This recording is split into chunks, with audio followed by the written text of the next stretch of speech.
Yesus, kemuliaan kita bagimu. Kau hadir dalam hidupku, kini ku datang sujud di hadapanmu, memujimu, menyembahmu. Yesus, ku menyembahmu.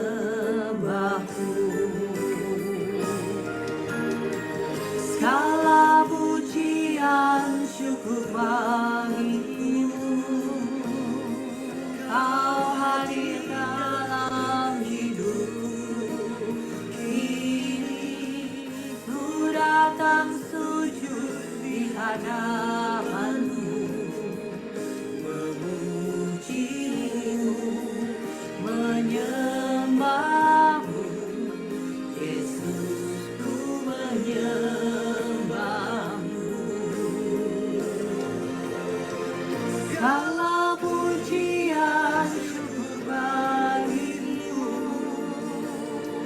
Kau hadir dalam hidupku, kini ku datang sujud di hadapanmu, memujimu, menyembahmu. Yesus, ku menyembahmu. Yesus, ku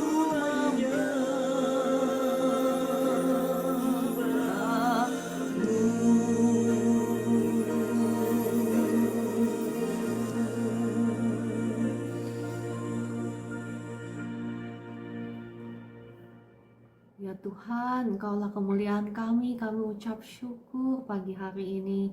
Kami boleh datang kepadamu untuk menyembah-Mu. Pujian syukur bagimu. Kau hadir dalam hidupku, kini ku datang sujud di hadapanmu, memujimu, menyembahmu. Yesus, ku menyembahmu. Segala pujian syukur bagimu. Kau hadir dalam hidupku, kini ku datang sujud di hadapanmu, memujimu, menyembahmu. Yesus, ku menyembahmu. Segala pujian syukur bagimu. Kau hadir dalam hidupku, kini ku datang sujud di hadapanmu, memujimu, menyembahmu. Yesus, ku menyembahmu. Yesus, ku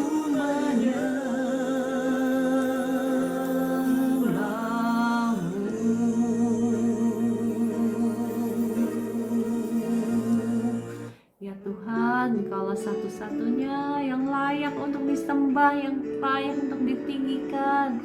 Kami datang kepadamu Tuhan, kami mau menyerahkan segala beban kehidupan kami ke dalam tangan-Mu.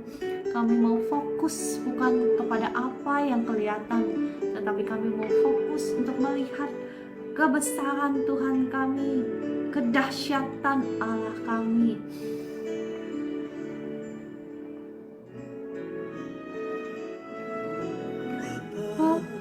Ku sembah Kau, Bapa, ku sembah Kau. Kasih-Mu besar dalam hidupku, Bapa.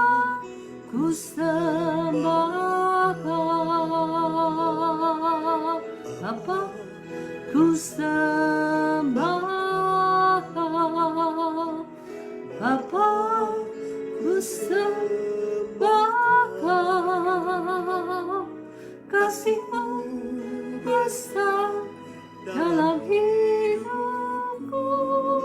Bapa, ku sembah Kau.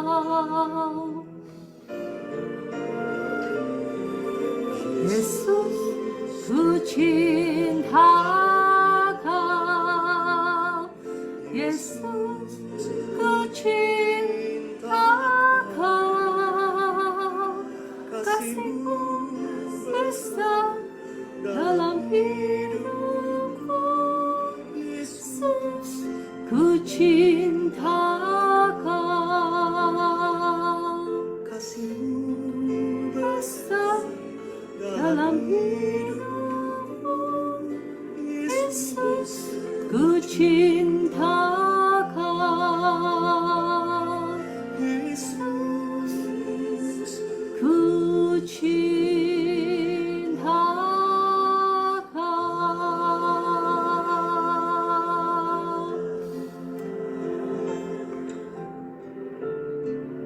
Ku cinta Kau, Yesus, lebih dari segalanya. Sembah Kau, Yesus, selama-lamanya. Kasih-Mu besar di dalam hidupku.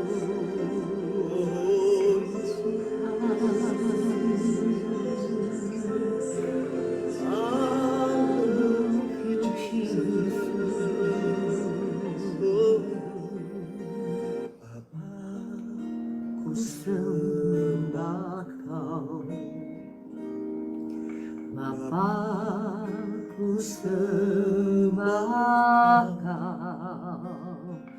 Kasih-Mu besar dalam hidupku.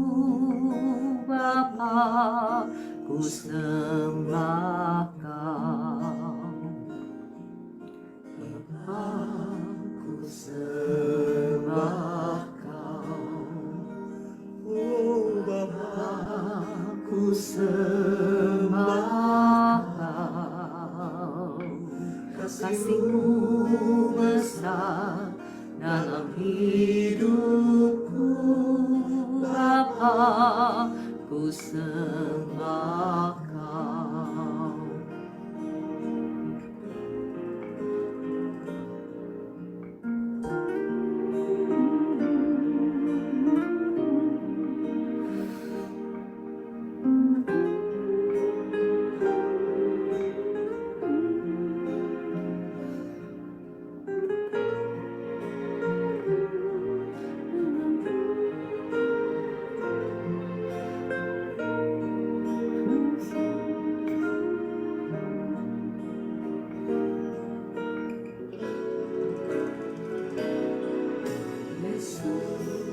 Ku cinta Kau, Yesus, ku cinta Kau.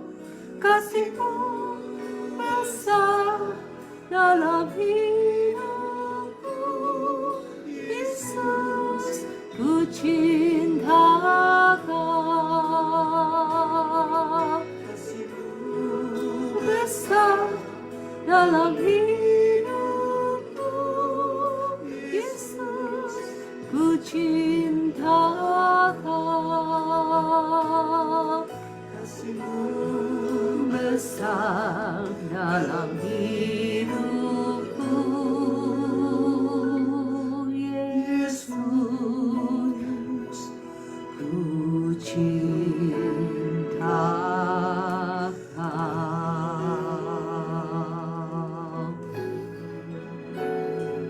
Bapa di surga, Tuhan Yesus, Roh Kudus, Yesus, terima kasih untuk pagi hari yang baru yang Kau sudah berikan kepada setiap kami. Terima kasih untuk anugerah-Mu, untuk perkenanan-Mu, untuk kasih sayang-Mu yang tidak ada batasnya. Terima kasih untuk berkat-Mu yang baru yang Kau sudah sediakan bagi setiap kami. Dan pagi hari ini kami datang kepadamu dengan segala kerendahan hati. Kami merindukan akan suara firman-Mu. Mari Roh Kudus, kiranya Engkau yang berkata-kata, Engkau yang menaruh kata-katamu itu di bibir mulut hamba-Mu ini. Dan kiranya Roh Kudus, datanglah, jamahlah, lawatlah setiap kekasih-kekasih-Mu yang ada di live streaming ini.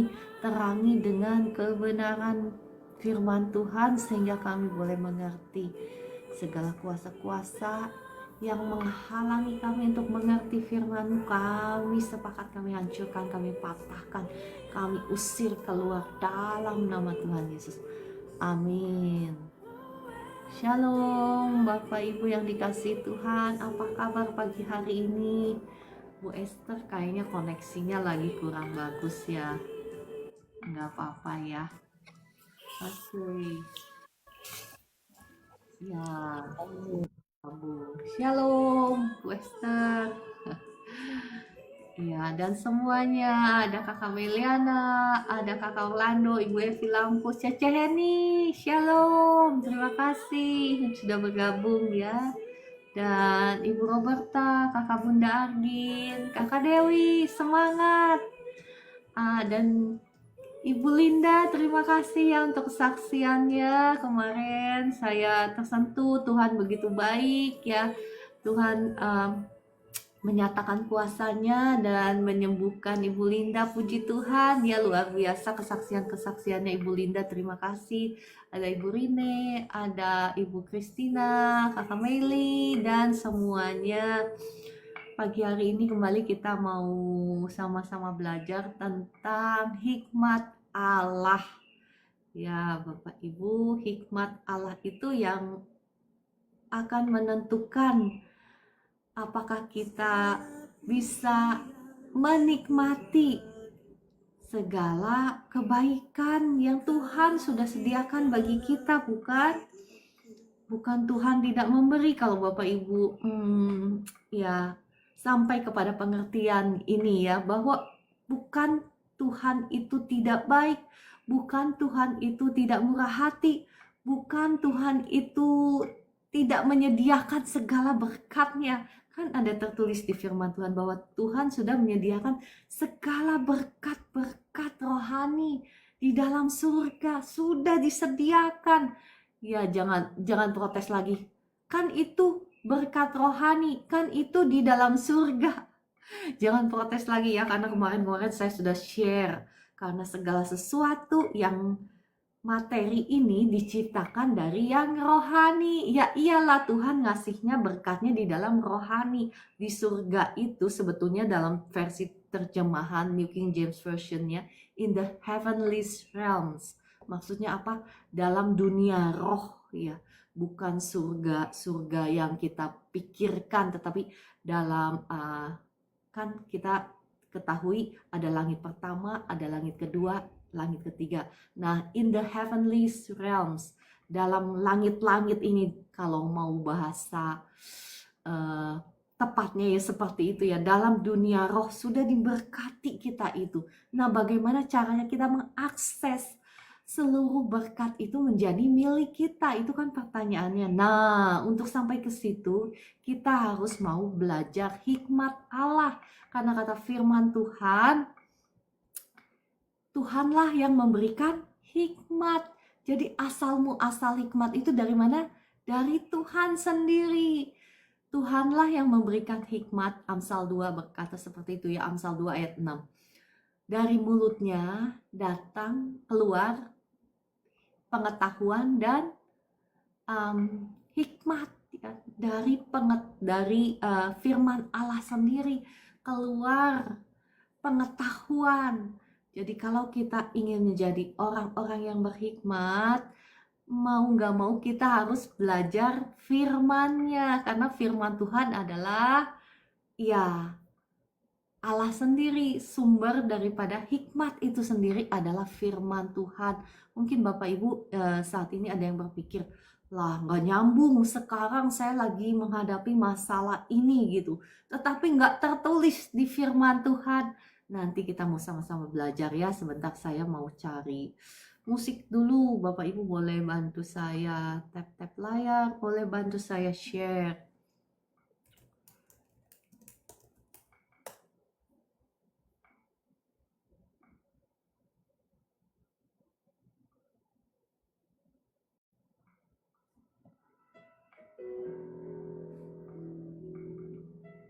Ya, di sini ada Bapak Ibu yang masih berpikir seperti itu. Saya kan masalahnya ini, tetapi nggak dicatat di firman Tuhan. Ada yang masih berpikir begitu, dulu juga saya berpikir begitu ya. Saya kan masalahnya ini, saya lagi mau ngambil keputusan ini. Apakah saya harus melanjutkan bisnis ini atau enggak? Tetapi nggak tertulis di firman Tuhan. Nah, Bapak Ibu yang dengerin firman Tuhan pagi hari ini ya, engkau bukan kebetulan ya, engkau masuk ke live streaming ini, engkau mendengarkan firman Tuhan ini.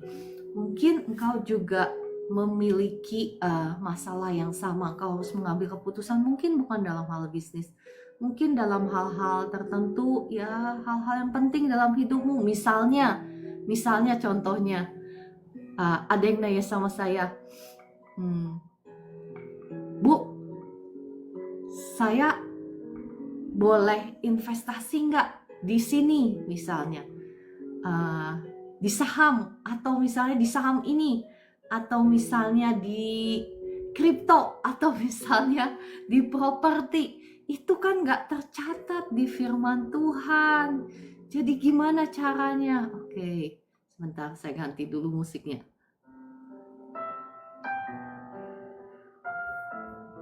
Ya, ada yang bertanya seperti itu. Nanti ya saya akan jelaskan kenapa firman Tuhan itu penting sekali. Karena firman Tuhan itu adalah sumber daripada kehidupan. Karena firman Tuhan itu adalah kata-katanya Allah sendiri, bukan? Dan Amsal 2 ayat 6 sudah berkata kepada kita bahwa karena Tuhanlah yang memberikan hikmat, dari mulutnya datang pengetahuan dan kepandaian. Nah, kepandaian itu datang dari mulutnya Allah, dari firman-Nya. Mungkin sekarang kau masih berpikir nggak nyambung deh kayaknya, tapi nanti saya akan jelaskan kenapa nanti semuanya bisa jadi jelas. Jadi kalau kita mau mengambil keputusan itu, kita bisa tahu dengan persis bahwa mana kehendak Allah, mana yang bukan, mana yang baik, yang berkenan, dan mana yang sempurna. Roma 12 ayat 1 sampai 2 ya, saya langsung aja ya. Roma 12 ayat 1 sampai 2 Bapak Ibu boleh buka sendiri ya. Tetapi intinya seperti ini, bahwa persembahkanlah tubuhmu menjadi persembahan yang hidup, yang berkenan kepada Tuhan.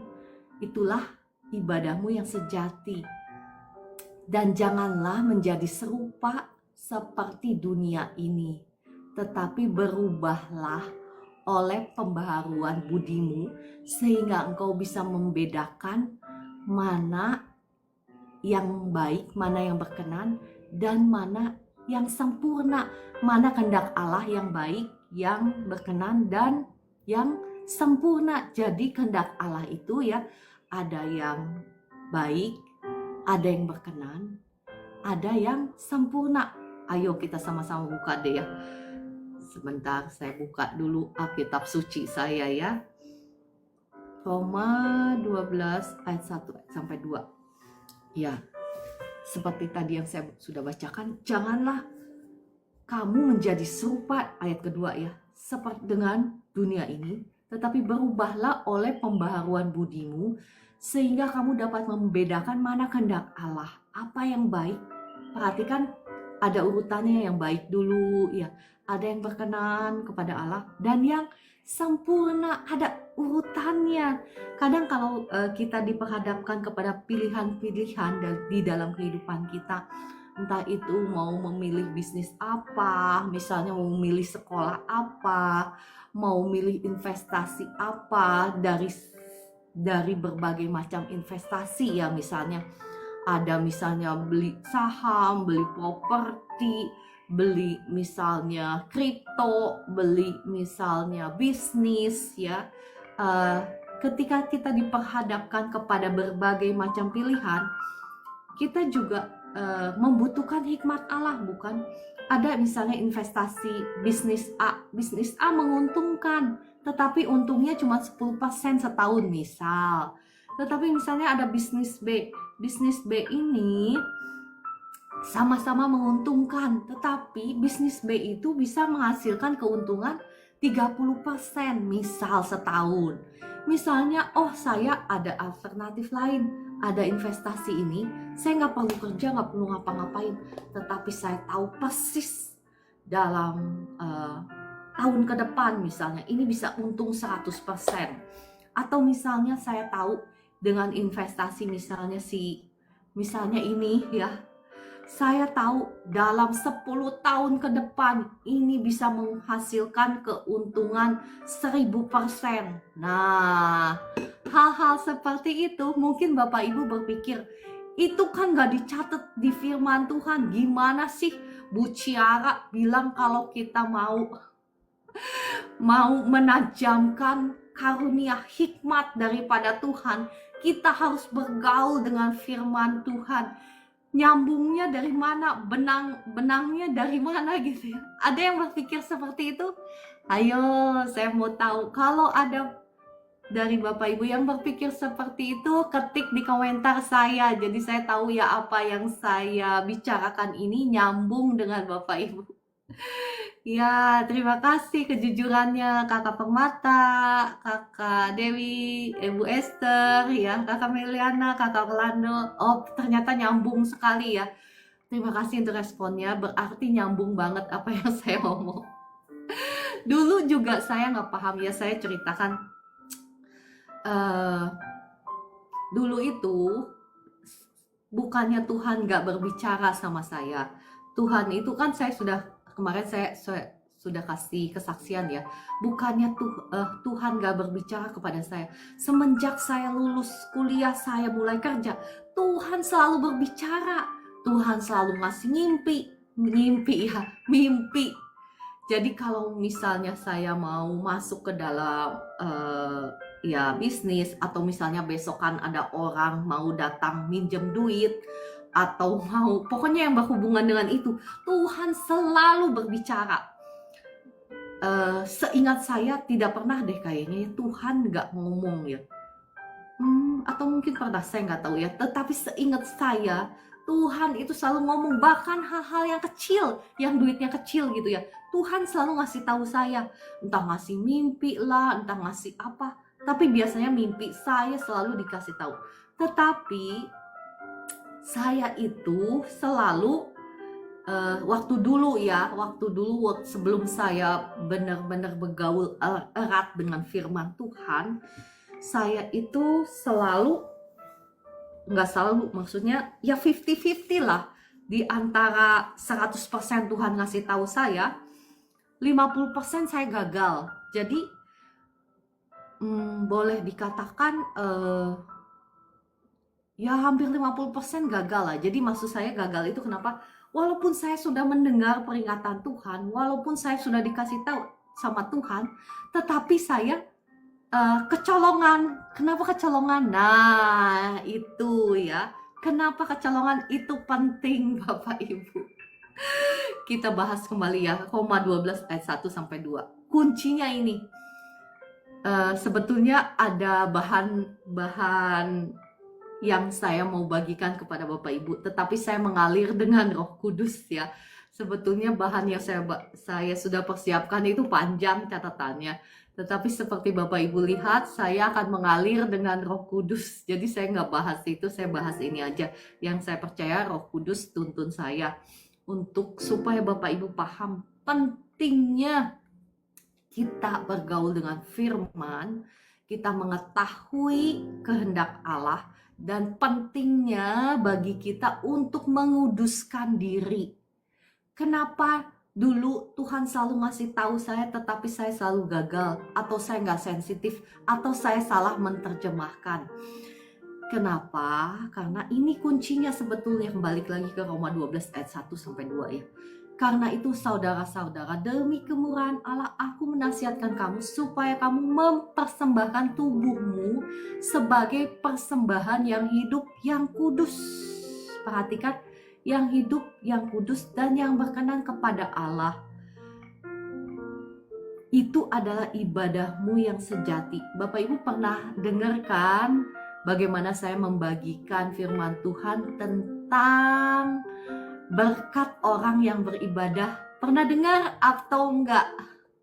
Kalau yang enggak apa-apa ya, Bapak Ibu boleh masuk ke profil TikTok saya. Di situ ada siaran ulang. Maksud saya ada link untuk siaran ulang saya. Bagaimana sih berkat Tuhan yang berlimpah-limpah bagi orang yang sungguh-sungguh beribadah kepada Tuhan ya. Bahkan orang-orang seperti ini nggak usah ngoyo nyari berkat. Udah ada porsinya berkat Tuhan bagi kita kalau kita sungguh-sungguh beribadah sama Tuhan. Nah, sebetulnya ibadah yang seperti apa yang Tuhan kenan? Yakni ketika kita mempersembahkan tubuh. Di sini dikatakan tubuh, tetapi sesungguhnya itu keseluruhan tubuh kita. Tubuh kita itu terdiri dari ya tubuh, jiwa, dan roh kan. Tubuh yang kelihatan ini jiwa ini emosi, kehendak, keinginan, dan roh kita dipersembahkan bukan menjadi milik kita lagi, tetapi menjadi miliknya Tuhan. Jadi maksudnya apa? Ya kita tidak lagi mencari kepentingan diri kita sendiri. Kita tidak lagi mencari ya kepuasan daging. Bapak Ibu tahu kan daging kan, keinginan daging itu tertulis di Galatia 5. Bapak Ibu bisa baca sendiri ya, Galatia 5 itu keinginan daging itu apa sih contohnya? Misalnya keserakahan, kemarahan, ya, iri hati, penyembahan berhala, itu semuanya keinginan daging. Nah, ketika kita mempersembahkan pikiran kita, kehendak kita, emosi kita persembahkan semuanya menjadi miliknya Tuhan. Bukan lagi menjadi milik kita, bukan lagi untuk memuaskan keinginan kita. Nah, saat itu engkau sebetulnya sedang mengambil bagian untuk menguduskan diri. Jadi bukan hanya saja bagiannya darah Yesus yang menguduskan kita, tetapi ada bagian yang harus kita ambil, yakni kita juga mau menguduskan diri dengan cara apa? Mempersembahkan hidup kita. Karena Tuhan terlebih dahulu sudah mempersembahkan hidupnya bagi kita, bukan? Adalah sesuatu yang sangat wajar bagi kita untuk mempersembahkan hidup kita kepada Tuhan. Dan sesungguhnya Bapak Ibu, mungkin engkau berpikir, oh ketika saya mempersembahkan hidup kita berarti saya kehilangan kesukaan saya dong. Berarti saya menyerahkan apa yang menjadi kesukaan saya dong. Nah itu ya yang mungkin kebanyakan orang belum paham, bahwa sesungguhnya kita ini nature-nya karena kita sudah jatuh di dalam dosa. Jadi sesungguhnya kita itu cara kita berpikir, cara ya nalar kita dan emosi kita itu sudah nggak murni lagi. Jadi kita tidak bisa membedakan secara tepat apa yang baik buat diri kita. Tetapi karena Tuhan itu baik, kita udah gak usah lagi ragu, khawatir bahwa Tuhan itu beneran baik atau enggak. Karena dia sudah menyerahkan nyawanya bagi kita, bukan? Ya kan? Jadi ketika kita menyerahkan hidup kita kepada Tuhan, dia pasti akan memberikan segala sesuatu yang terbaik buat kita. Ya kan? Nggak mungkin Tuhan yang sangat baik itu memberikan yang buruk. Nggak mungkin Tuhan itu kepengen hidup kita susah melarat. Nggak mungkin Bapak Ibu. Karena kalau dia yang memimpin hidup kita, dia pasti akan membawa kita ke padang rumput yang hijau. Saya sering ngomong ya, karena Tuhan Yesus itu adalah gembala kita. Nggak mungkin kita akan sampai kekurangan sesuatu pun yang baik kalau kita mau menyerahkan hidup kita itu untuk dipimpin oleh Tuhan, untuk ditundukkan oleh Tuhan. Tapi kalau kita masih nggak mau menyerahkan keinginan kita, kesukaan kita, ya cara-cara kita, seringkali yang membuat kita jatuh di dalam kebinasaan, di dalam air mata, itu adalah karena kita nggak percaya sama Tuhan. Nah, mungkin Bapak Ibu protes, saya percaya kok sama Tuhan. Nah, tetapi dalam prakteknya mungkin kita nggak percaya. Kenapa saya bisa bilang kita nggak percaya dalam prakteknya? Contohnya, kalau misalnya ya kita diperhadapkan kepada masalah keuangan misalnya ya, kayak saya dulu lah, nggak usah pakai contoh Bapak Ibu gitu ya. Ini yang di depan mata, kayak saya dulu misalnya. Tuhan bilang, layanilah Tuhan, jadi pendoa syafaat. Ya, tapi saya bilang, kalau saya nggak bangun lagi ini bisnis, duit saya dari mana Tuhan? Gitu. Itu pakai pemikiran sendiri, itu pakai cara-cara saya sendiri. Padahal Tuhan itu udah ngasih mimpi. Rugi, jangan, ruginya besar sekali. Saya tahu ya, maksud saya ya puji Tuhan karena saya dikasih karunia, bukan karunia mimpi ya, maksud saya semua orang seharusnya Bapak Ibu juga, Tuhan itu nggak pilih kasih. Tuhan itu nggak hanya bicara sama Ibu Ciara gitu, enggak. Tuhan itu selalu berbicara kepada kita, anak-anaknya. Kitab Ayub berkata bahwa Tuhan itu selalu berbicara. Tuhan berbicara bisa lewat mimpi ya. Nah, yang jadi masalah karena indera rohani kita yang tumpul, kayak saya dulu gitu ya. Jadi Tuhan udah kasih tahu juga, ruginya banyak dikasih tahu, tetapi masih bandel. Kenapa? Karena masih belum menyerahkan. Saya belum menyerahkan kehendak saya, keinginan saya belum serahkan sama Tuhan. Jadi nggak tajam. Jadi pendengaran rohani saya, mata rohani saya nggak bisa tajam.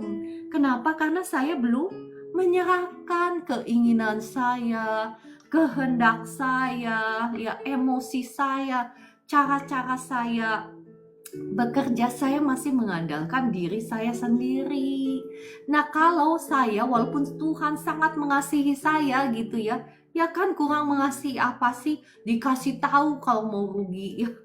Nah, Bapak Ibu, bukan hanya pada saya ya, Tuhan itu nggak pilih kasih. Tuhan juga sama, saya percaya mungkin engkau nggak ngeh, tetapi Tuhan selalu berbicara kepada Bapak Ibu juga, bukan hanya kepada saya.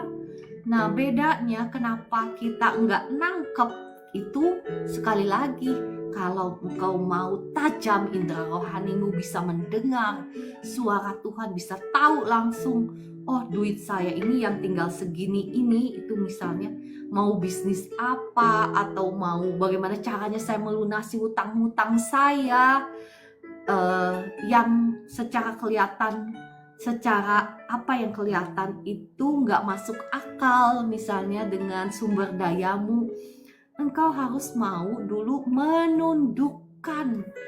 Balik lagi ke catatan khotbah saya, kita harus mau menundukkan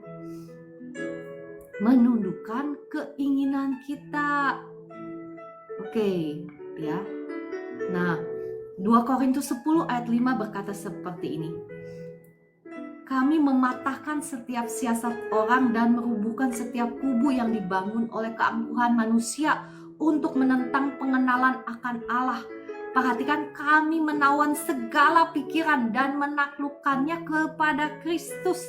Inilah yang harus kita lakukan. Kita ini gak bisa lagi percaya kepada perasaan kita, pikiran kita. Kenapa? Karena kita ini manusia yang sudah jatuh di dalam dosa.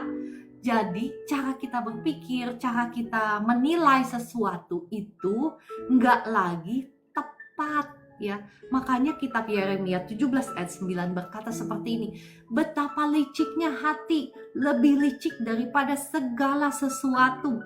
Hatinya sudah membatu, siapakah yang dapat mengetahuinya? Perhatikan kata firman Tuhan Yeremia 17 ayat 9, betapa liciknya hati, lebih licik daripada segala sesuatu. Ya, kalau Bapak Ibu melihat nanti di kelanjutannya, Tuhanlah yang menguji hati. Jadi kita ini nggak bisa percaya kepada perasaan kita, kepada pikiran-pikiran kita. Nah, bagaimana caranya supaya kita bisa dibawa menggenapi rencana Tuhan yang mendatangkan damai sejahtera itu, ya. Mau gak mau kita harus mau hidup di dalam kekudusan. Mau gak mau kita harus belajar menyerahkan keinginan kita, emosi kita. Mau gak mau kita harus belajar menundukkannya itu di bawah firman Tuhan. Makanya kenapa saya bilang, kemarin kan saya sudah bahas ya, saya nggak ulang-ulang lagi mungkin.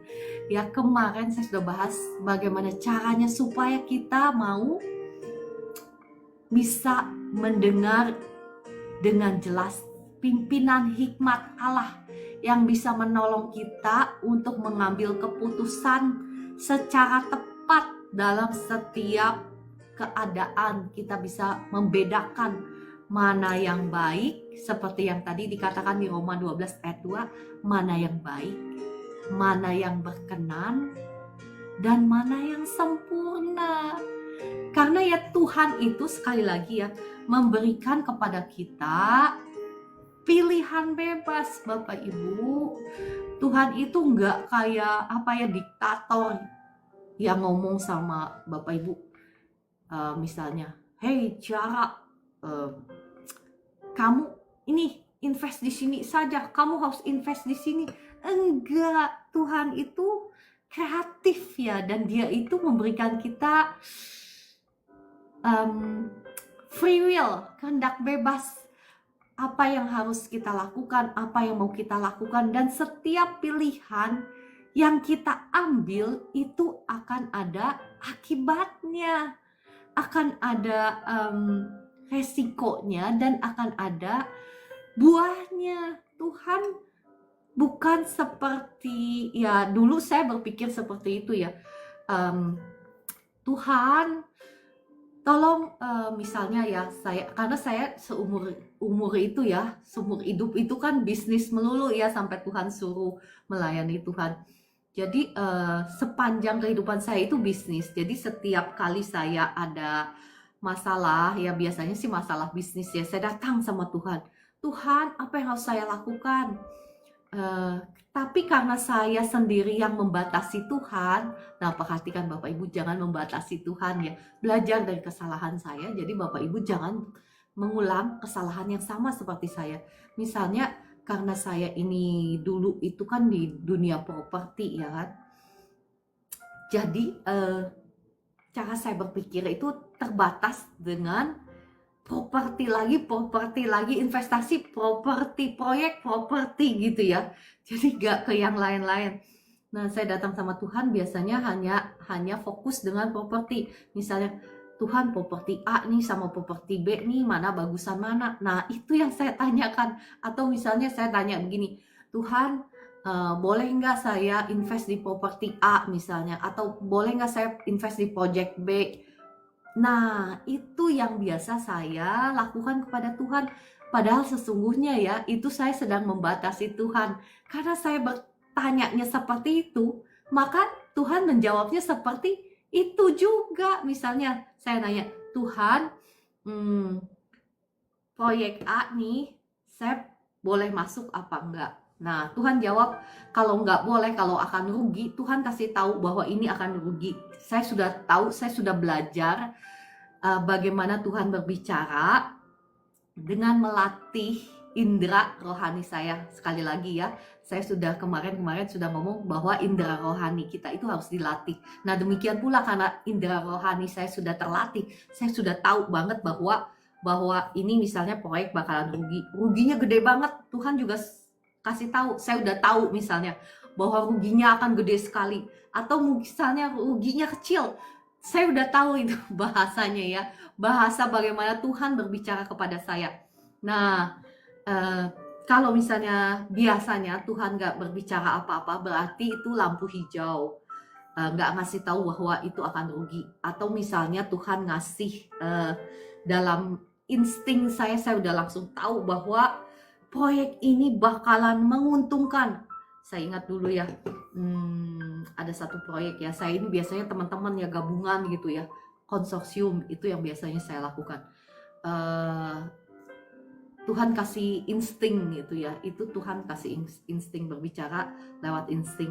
Saya nggak usah melihat ke proyeknya aja, saya udah langsung tahu bahwa ini pasti bakalan untung. Langsung saya ajak teman-teman saya, ayo kita Cia itu apa? Makan ini proyek kita makan sama-sama, pasti untung. Dan memang benar untung. Nah, hal itu juga ya Bapak Ibu perlu ketajaman, itu juga perlu knowledge. Knowledge itu apa? Pengetahuan ya. Nah, sekali lagi tadi Amsal 2 ayat 6 berkata apa? Bahwa pengetahuan dan kepandaian datang dari firman Allah ya. Sekali lagi firman Allah. Makanya jangan meremehkan firman Allah. Mungkin kita berpikir itu nggak nyambung dengan kebutuhan saya. Jangan berpikir seperti itu ya, nanti saya akan jelaskan lebih detail. Kalau saya lupa ya tolong ingatkan ya, saya ini suka lupa soalnya. Udah ngomong kemana gitu jadi lupa apa yang mau dibahas. Oke.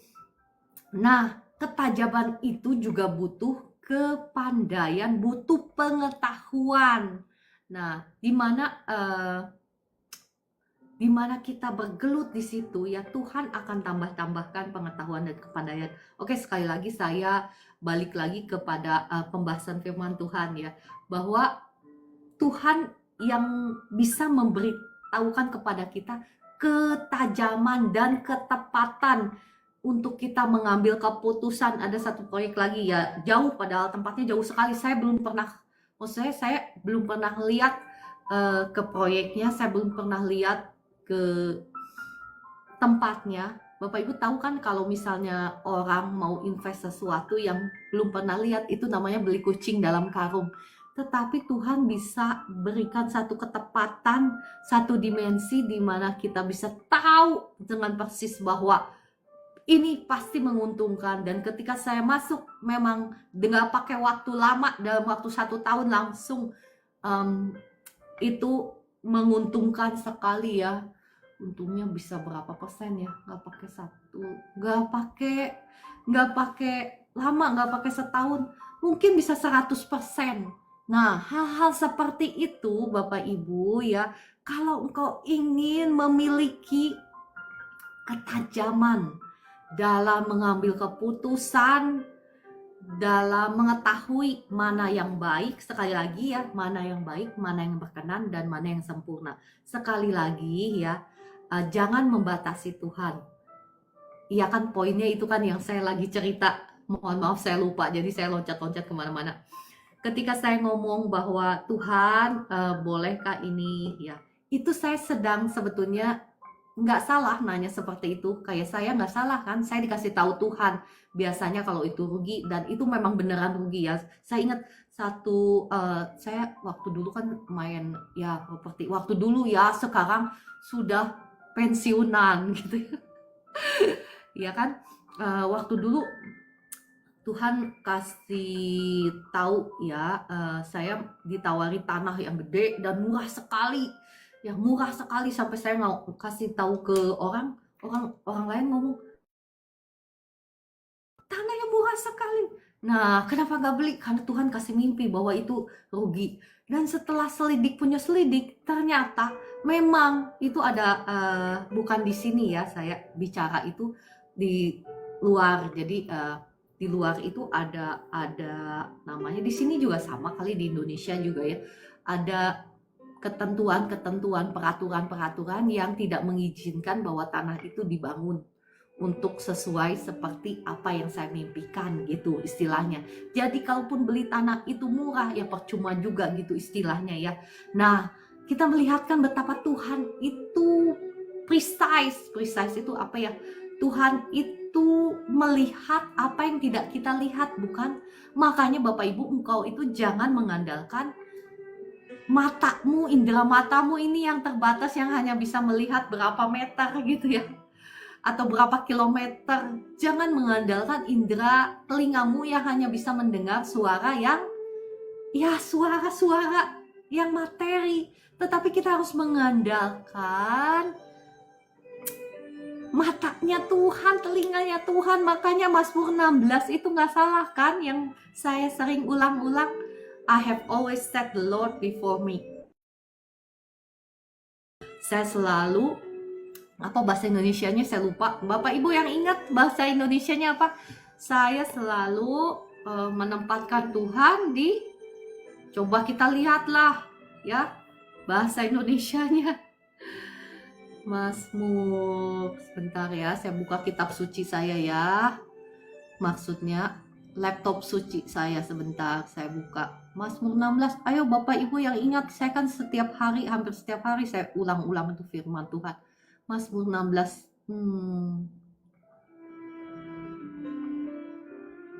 Saya selalu menempatkan engkau di sebelah kananku, oleh sebab itu aku tidak akan goyah kan. Nah, aku Mazmur 16 ayat 8 ya. Aku senantiasa, perhatikan, aku senantiasa memandang kepada Tuhan, dan Ia berdiri di sebelah kananku. Aku tidak goyah. Maksudnya apa? Maksudnya selalu conscious, selalu aware, selalu memandang fokus kepada Tuhan. Dan kita selalu menunggu-nunggu dari Tuhan, menunggu aba-aba dari Tuhan, memandang kepada Tuhan itu seperti itu maksudnya ya. Bukan memandang kepada Tuhan itu ya, maksudnya artinya seperti itu. Jadi kita selalu panca indera kita itu difokuskan kepada Tuhan untuk menangkap signal-signal dari Tuhan. Selalu biasakan untuk bertanya kepada Tuhan. Bahwa misalnya ini, saya nggak tahu situasi Bapak Ibu saat ini apa. Misalnya bisnismu, ya kan? Saya percaya di sini kan banyak yang dagang, banyak yang punya toko gitu ya. Mungkin kau sedang menghadapi masalah, misalnya, Tuhan, bagaimana caranya supaya dagangan saya ini laris? Ya kan? Nah, Bapak Ibu, biasakan engkau tanya sama Tuhan. Tanya bagaimana caranya supaya daganganku laris. Nah, bertanya adalah satu hal ya. Hal yang kedua yang tadi saya bahas, bagaimana supaya indera rohanimu itu tajam.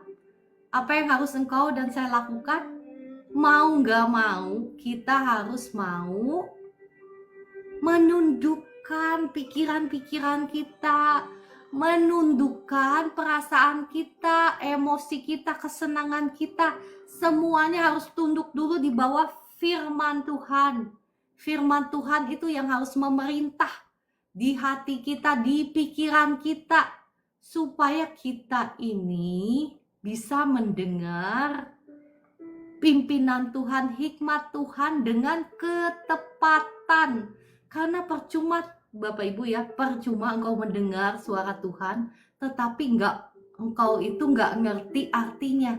Itu sangat percuma. Kenapa? Saya bisa ngomong ini karena pengalaman. Iya kan?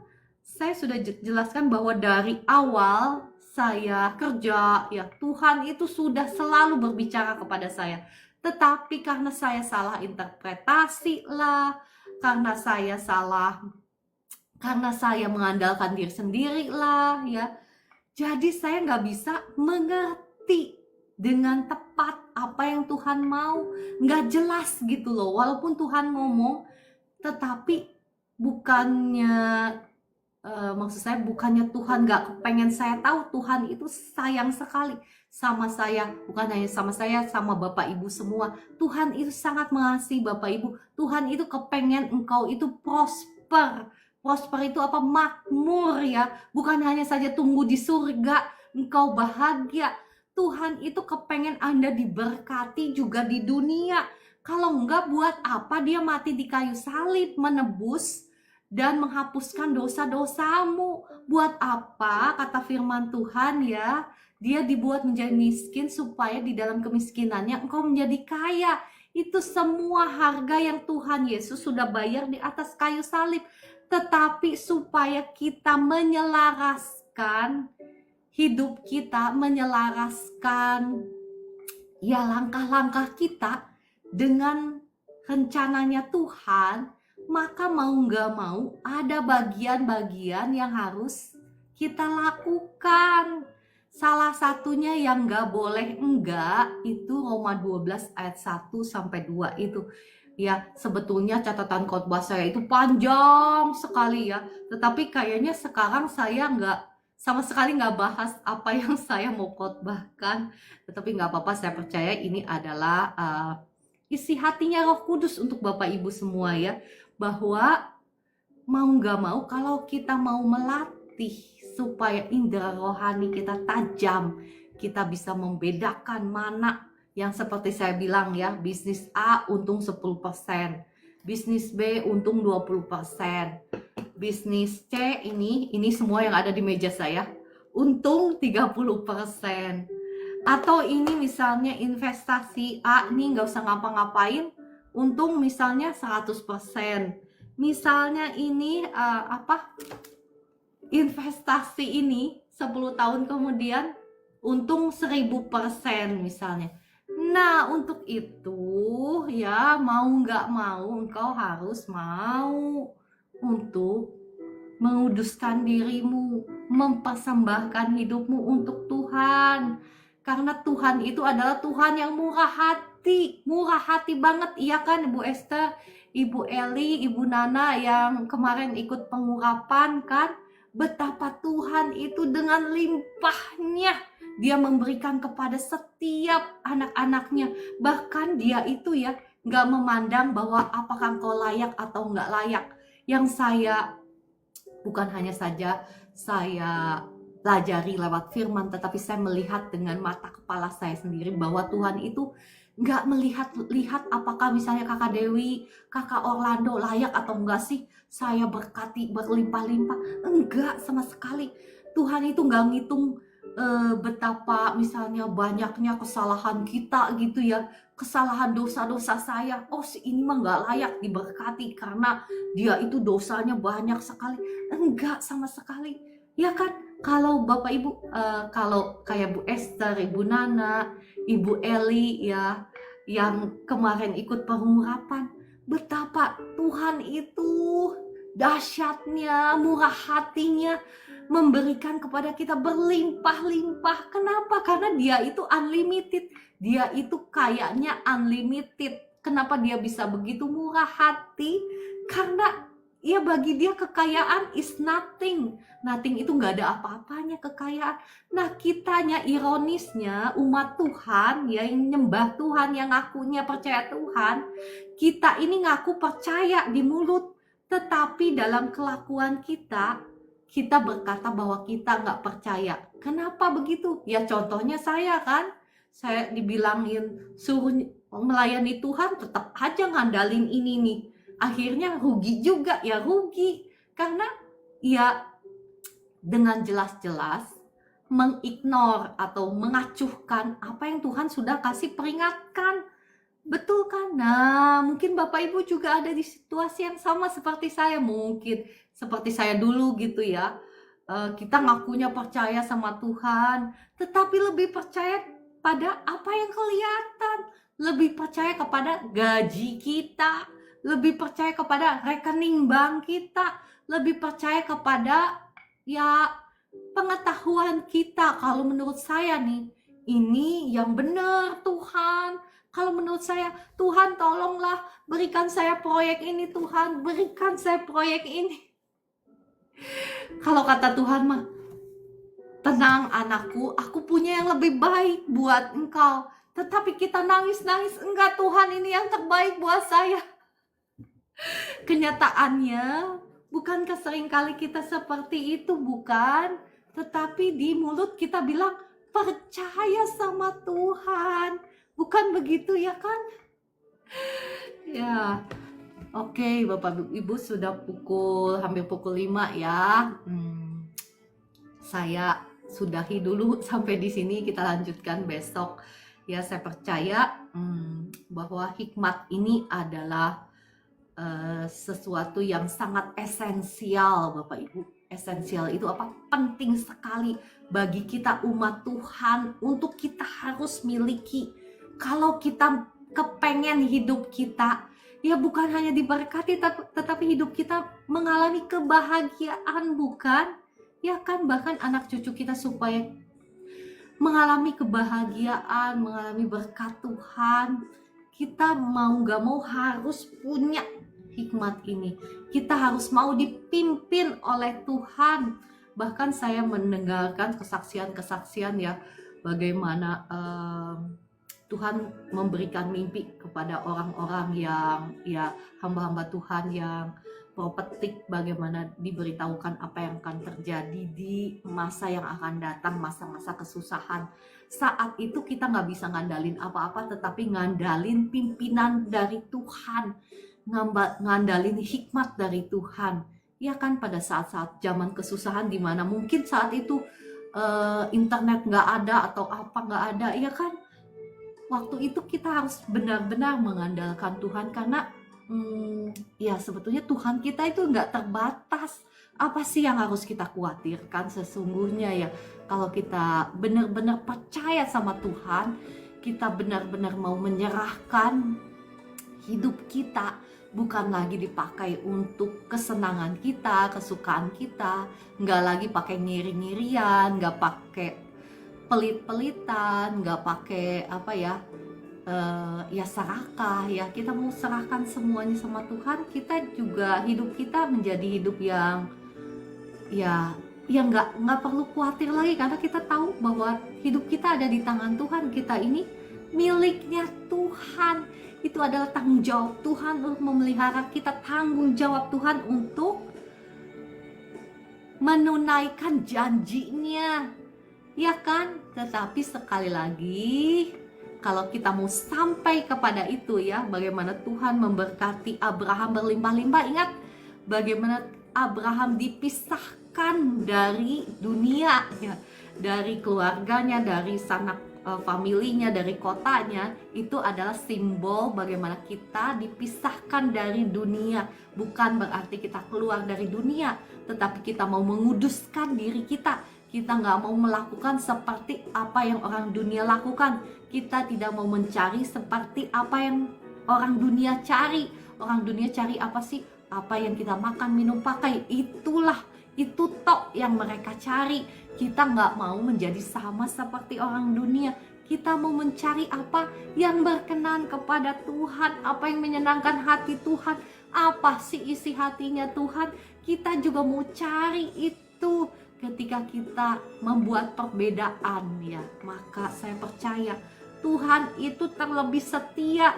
Dia setia akan janji firman-Nya, sebagaimana Dia memberkati Abraham berlimpah-limpah, demikian pula Dia akan memberkati Anda dan saya berlimpah-limpah, karena Dia adalah Tuhan yang tidak pernah ingkar janji. Ketika Dia memberkati kita itu maksudnya, masih ingat Bapak Ibu?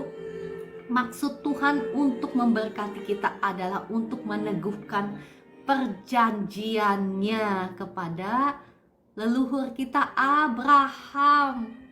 Ya kan? Mohon maaf ya, tadi ada verifikasi di TikTok. Ya, untuk meneguhkan perjanjiannya bahwa Dia adalah Allah kita dan kita adalah umatnya. Oke, puji Tuhan ya. Terima kasih Kakak Orlando juga untuk kesaksiannya. Oke, mari kita berdoa.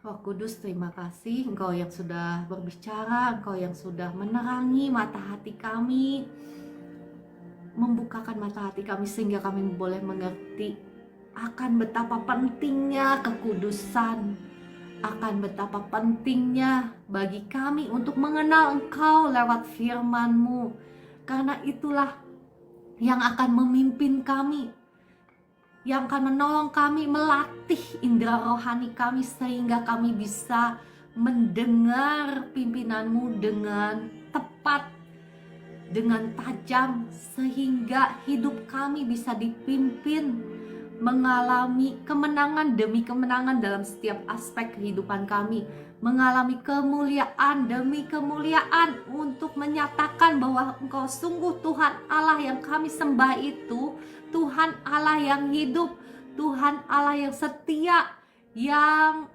menggenapi janji-janjinya dalam kehidupan setiap kami. Saat ini ampuni kami Bapa di surga kalau seringkali kami masih mengandalkan diri kami sendiri, kami masih mengandalkan apa yang kami pikir baik, kami masih mengandalkan cara-cara kami sendiri. Kami mengaku percaya, tetapi tindakan kami, perbuatan kami, pikiran kami berkata lain. Saat ini kami datang kepadamu, kami mohon ampun, kami menyesal atas segala sesuatu yang kami sudah perbuat. Kami sudah menyangkal Engkau lewat perbuatan kami, lewat mungkin perkataan kami, lewat mungkin pikiran kami. Ampuni kami Bapa di surga. Darah Yesus yang mengampuni, menyucikan, menguduskan tubuh, jiwa, roh kami. Mari Roh Kudus tolong setiap kami. Crucified our flesh, salibkan keinginan daging kami. Roh Kudus, kami mau disalibkan bersama-sama dengan Kristus.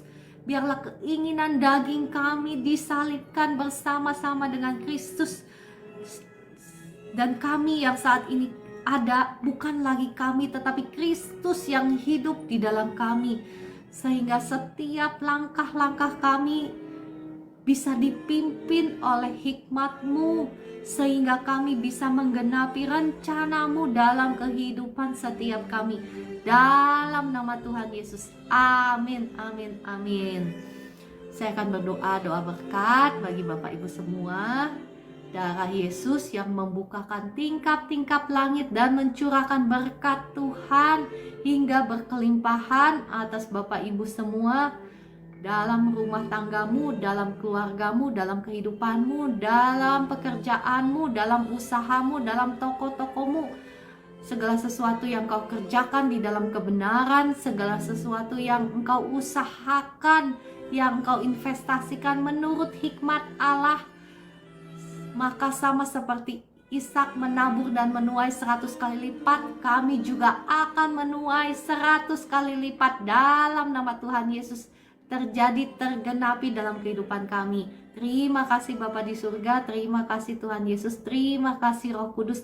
Saat ini saya berdoa bagi Bapak Ibu yang sedang sakit. Roh Kudus, terima kasih. Engkau sudah hadir di tengah-tengah kami, Engkau sudah melawat setiap kami.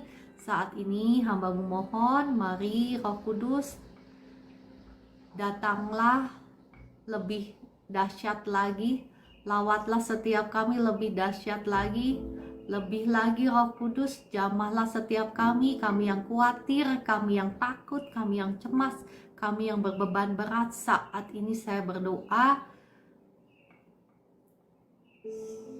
setiap roh kekhawatiran, roh kecemasan, roh ketakutan, roh ketidakpercayaan, saya ikat, saya hancurkan, saya patahkan kuasanya atas kehidupan Bapak Ibu semua. Keluar, jadilah bebas dalam nama Tuhan Yesus. Roh luka batin, roh trauma, roh kepahitan, saya cabut keluar semua. Saya buang ke tubir laut dalam nama Tuhan Yesus. Jadilah kau bebas sekarang, dipenuhi oleh kasih Tuhan, sukacita, damai, sejahtera surgawi turun penuh atas Bapak Ibu semua. Terima kasih dalam nama Tuhan Yesus. Ya, roh keputusasaan, roh depresi, semuanya keluar dalam nama Tuhan Yesus. Digantikan oleh kasih Tuhan, sukacita Tuhan, damai, sejahtera Tuhan turun atas Bapak Ibu semua. Kasih Tuhan yang sama, yang menjamah Bapak Ibu semua sekarang, yang memulihkan, yang menyembuhkan Bapak Ibu yang sedang sakit sekarang. Darah Yesus sudah menghancurkan, mematahkan setiap belenggu kutuk keturunan, kutuk sakit penyakit, kutuk dosa, kutuk kelemahan tubuh atas Bapak Ibu semua sudah hancur, sudah patah dalam nama Tuhan Yesus. Setiap roh sakit, penyakit, roh kelemahan tubuh, aku usir keluar semua dari tubuh Bapak Ibu semua dalam nama Tuhan Yesus. Jadilah engkau bebas. Ya, kuasa Tuhan mengalir sekarang, menyembuhkan tulang yang sakit, persendian yang sakit. Kuasa Tuhan mengalir sekarang kau sudah sembuh. Ya, yang sakit di punggung, engkau sudah sembuh sekarang dalam nama Tuhan Yesus. Ada yang sakit di punggung sekarang sudah sembuh dalam nama Tuhan Yesus. Ya, siapa yang merasa sakit di punggung yang sudah sembuh boleh tulis di komentar. Kesaksianmu itu akan memuliakan nama Tuhan Yesus ya. Saya berdoa juga untuk yang gatal-gatal kakinya, saya akan berdoa mendoakan minyak. Bapak Ibu kalau punya minyak ya, kalau khusus untuk yang sakit gatal-gatal ini ya kakak mata, kalau kau punya minyak saya akan berdoa untuk minyak. Ya kalau sudah siap minyaknya ngomong aja ya, nanti saya akan berdoa. Terima kasih Roh Kudus. Untuk Bapak Ibu yang sakit stroke, saya berdoa darah Yesus sudah mengampuni, menyucikan, menguduskan tubuh, jiwa, rohmu. Semua roh kutuk saya usir keluar dari tubuhmu. Sekarang saya lepaskan aliran air kehidupan, aliran Roh Kudus. Terima kasih Roh Kudus untuk jamahanmu atas kekasih-kekasihmu sekarang. Semua sel-sel jaringan yang sudah mati saat ini dihidupkan kembali. Sekarang ada aliran air kehidupan yang menghidupkan kembali semua sel-sel jaringan yang sudah mati, dihidupkan kembali dalam nama Tuhan Yesus, disembuhkan dalam nama Tuhan Yesus. Terima kasih. Sekarang bergeraklah dengan iman, terima kesembuhan daripada Tuhan ya. Kuasa Tuhan sudah mengalir dengan dahsyat ya Bapak Ibu. Entah engkau bisa merasa, entah engkau tidak bisa merasa, entah engkau bisa melihat atau enggak, tetapi kuasa Tuhan sudah dilepaskan, kuasa Tuhan sudah mengalir ya. Tuhan Yesus sangat baik, Tuhan Yesus mengasihi Bapak Ibu semua. Sekarang menjamah tubuhmu, kakimu yang gak bisa digerakkan mulai sekarang gerakkan, tanganmu yang sakit digerakkan ya, sekarang bisa digerakkan ya. Terima dalam nama Tuhan Yesus ya. Terima kasih Bu Esther untuk kesaksiannya ya. Kuasa Tuhan sudah mengalir dengan dahsyat. Terima kasih Roh Kudus, engkau sangat baik. Bukan karena saya, tetapi karena Roh Kudus sangat mengasihi Bapak Ibu ya. Terima kasih Tuhan Yesus. Saya berdoa untuk minyak. Ya, Bapa di surga, minyak ini adalah minyak biasa, tetapi disucikan saat ini, dikuduskan oleh darah Yesus di dalam nama Bapa, Putra, dan Roh Kudus. Minyak biasa ini menjadi minyak yang kudus, minyak yang akan melakukan tanda-tanda ajaib bila diperkatakan dengan iman bahwa sakit penyakit akan sembuh ketika minyak ini dioleskan. Kuasa-kuasa jahat akan hancur, roh-roh jahat akan pergi ketika minyak ini dioleskan kepada bagian-bagian tertentu. Dalam nama Tuhan Yesus terjadi, tergenapi. Sakit penyakit akan sembuh ketika minyak ini dioleskan dalam nama Tuhan Yesus dengan iman. Terima kasih Roh Kudus, terima kasih Tuhan Yesus, terima kasih Bapa di surga. Puji Tuhan ya. Oke, Bapak Ibu, saya percaya Bapak Ibu semua mau beribadah ya ke gereja masing-masing. Saya berdoa ya untuk Ibu Wirawati, saya berdoa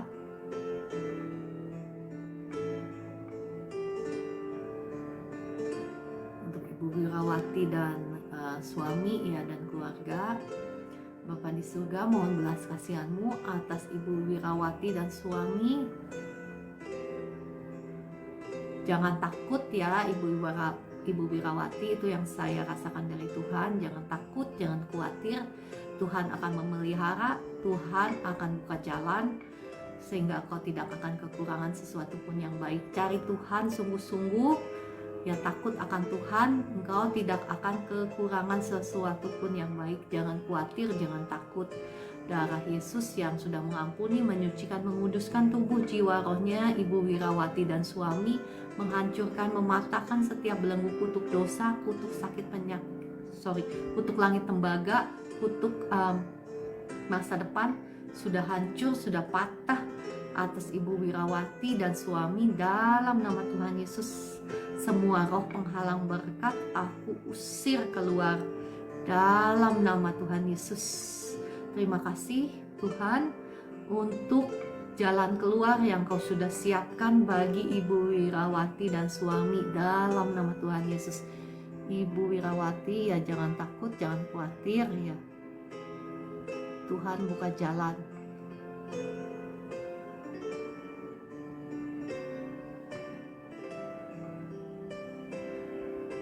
Oke.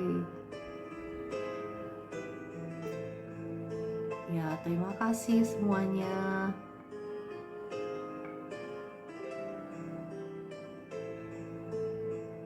Oke, kalau begitu, puji Tuhan. Terima kasih untuk kebersamaannya Bapak Ibu. Mari kita naikkan satu pujian ya. Pujian apa ya?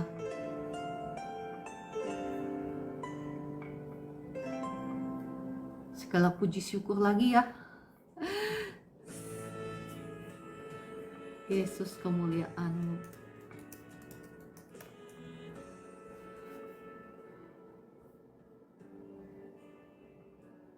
Segala pujian syukur bagi-Mu.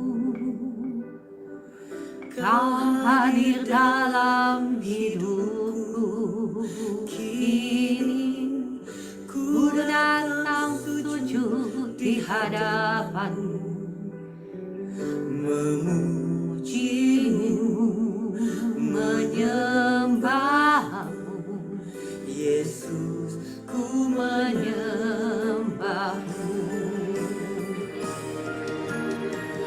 Segala pujian syukur bagi-Mu. Kau hadir dalam hidupku.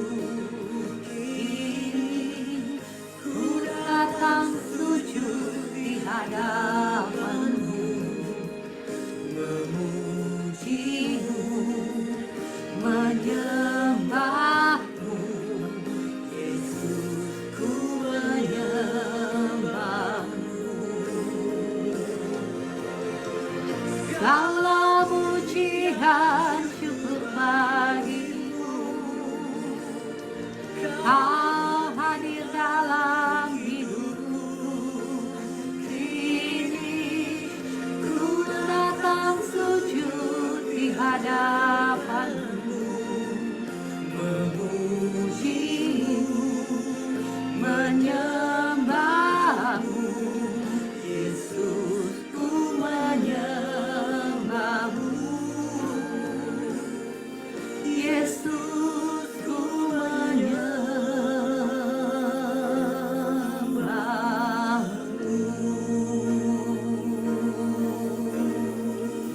Haleluya, puji Tuhan. Terima kasih Tuhan Yesus, Engkau dahsyat. Terima kasih untuk hari yang baru Engkau sudah berikan bagi kami. Terima kasih, kami ucap syukur karena Engkau baik, rancangan-Mu selalu baik dalam hidup kami.